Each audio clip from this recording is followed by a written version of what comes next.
Shortcut একটা method শিখছি copy করার জন্য। দেখো কার্যকরণ বের করার খুব সহজ নিয়ম। এক হচ্ছে m1, ঠিক আছে, এটা হচ্ছে m2। নিশ্চয়ই বুঝতে পারো, যেটা নিচে থাকে এটা বড় থাকে, তাহলে লিখতে পারো m1g মাইনাস m2g বাই মোট ভর m1 যোগ m2।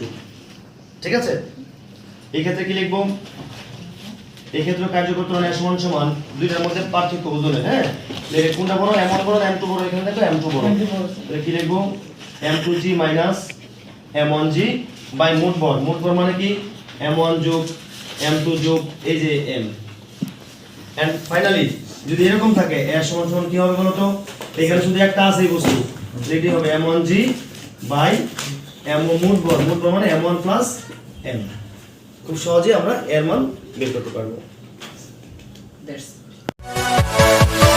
Yeah.